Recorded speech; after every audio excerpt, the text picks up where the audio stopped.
அனைவருக்கும் தமிழ் புத்தாண்டு நல்வாழ்த்துக்கள். ஏப்ரல் 14ஆம் தேதிய தமிழ் புத்தாண்டா நம்ம ஆண்டுதோறும் கொண்டாடிட்டு இருக்கோம். எனக்கு சமீபத்துல ஒரு சந்தேகம் வந்தது.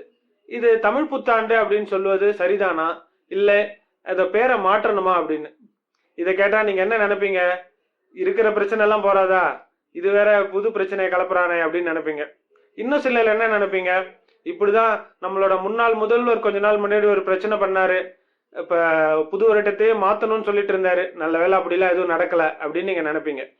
ஆனா நான் சொல்ல போற விஷயத்த நீங்க யோசிச்சு பாத்தீங்கன்னா உங்க மனசுல கூட இந்த சந்தேகம் எழலாம். என்னன்னு பாக்கலாமா? இப்ப தமிழ்நாட்டுல நாம ஏப்ரல் 14 புத்தாண்டா கொண்டாடுறோம். நம்மளோட அண்டை மாநிலமான கேரளால பாத்தீங்கன்னா ஏப்ரல் 14 தான் விஷு அப்படின்னு சொல்லிட்டு அவங்க புத்தாண்டா கொண்டாடுறாங்க.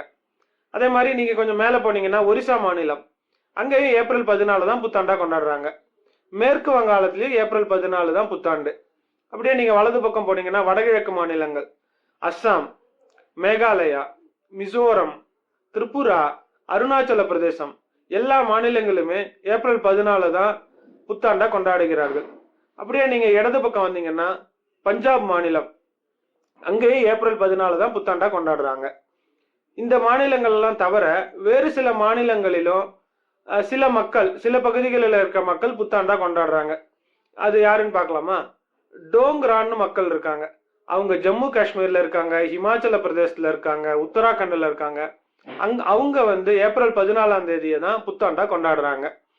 அதுக்கப்புறம் பீகார்ல மைத்திலி மொழி பேசுற மக்கள் ஏப்ரல் 14 தான் புத்தாண்டா கொண்டாடுறாங்க. அப்புறம் ஜார்க்கண்ட்ல சில மக்கள், அப்புறம் தெற்க பாத்தீங்கன்னா கர்நாடகால துளு மொழி பேசுற மக்கள், மேங்களூர் பக்கம் இருக்கிறவங்க ஏப்ரல் 14 தான் புத்தாண்டா கொண்டாடுறாங்க.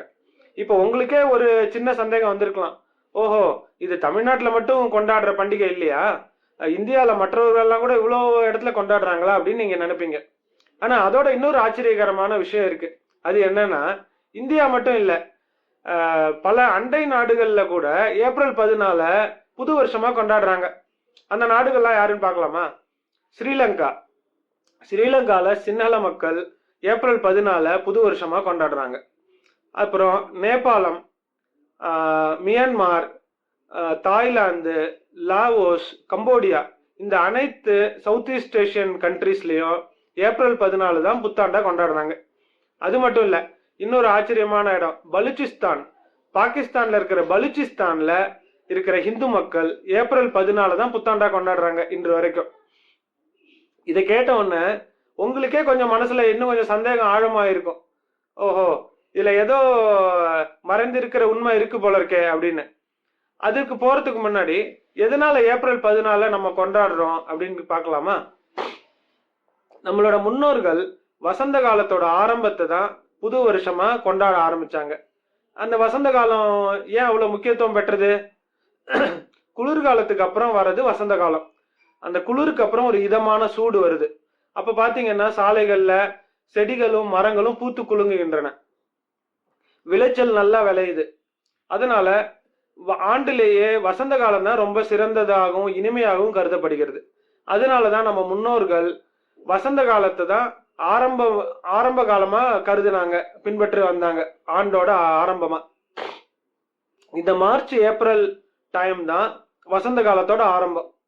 இப்போ ஹிந்து மதத்துல 2 நாட்காட்டிகள் இருக்கின்றன. ஒன்னு சந்திரனை சார்ந்த நாட்காட்டி, இன்னொன்னு சூரியனை சார்ந்த நாட்காட்டி. சூரியனை சேர்ந்த நாட்காட்டியில பூமி ஒரு முறை சூரியனை சுற்றி வருது இல்லையா, 365 நாள். அத கணக்கில வச்சு கணக்கிடப்படுவது சூரிய நாட்காட்டி. இந்த சூரிய நாட்காட்டி சோலார் கேலண்டரை பின்பற்றுபவர்கள் எல்லாருக்குமே ஏப்ரல் 14 தான் புது வருடம். அதுதான் இதுல பொதிந்திருக்கிற உண்மை. இப்போ இத நம்ம தமிழ் புத்தாண்டுன்னு சொல்லுவது சரியா, இல்ல இதோட பொருத்தமான பெயர் கொடுக்கணுமா? இதோட பொருத்தமான பெயர்னா என்ன கொடுக்கலாம்? என்னோட அறிவு கெட்டின வரைக்கும் இதுதான் நான் யோசிச்சேன், ஹிந்து சூரிய புத்தாண்டு. இது கொஞ்சம் பொருத்தமான பெயரா இருக்கும்னு நான் நினைக்கிறேன். ஆனா நீங்க சில பேர் நினைக்கலாம், எதுக்கு இந்த பெயரை மாத்தணும், காலங்காலமா நம்ம இதை தானே கேட்டுட்டு இருக்கோம், பிராக்டிஸ் பண்ணிட்டு இருக்கோம் அப்படின்னு. இதுல ஒரு விஷயம் இருக்கு. என்னன்னா, இப்ப நம்ம தமிழ் புத்தாண்டுன்னு மட்டும் கொண்டாடினா இது ஒரு மாநிலத்தோட ஒரு பண்டிகைன்னு தான் நம்மளோட மனசுல அறியப்படுது இல்லையா? ஆனா உண்மையில பாத்தீங்கன்னா இந்தியாலேயே ஒரு 40% நிலப்பரப்புல கொண்டாடப்படுற பண்டிகை.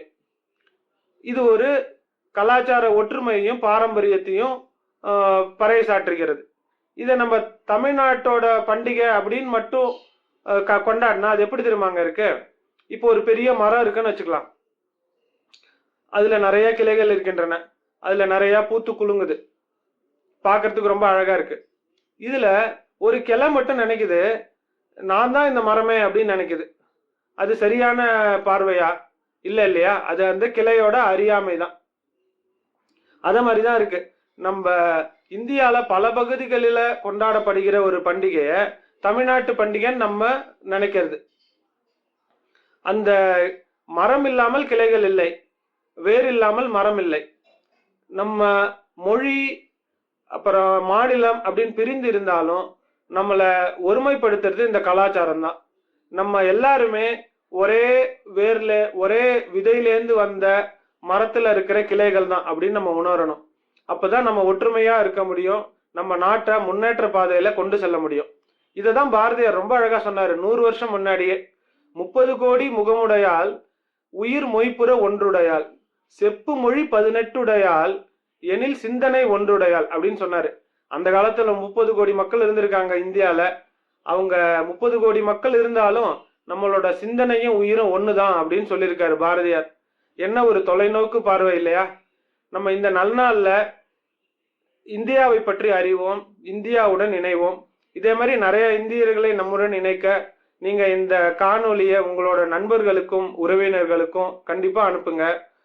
உங்களுக்கு இதே மாதிரி கருத்துக்கள்லாம் பிடிக்கும்னா கீழே இருக்கிற லிங்கை நீங்க கிளிக் பண்ணி சப்ஸ்கிரைப் பண்ணலாம். நன்றி, வணக்கம்.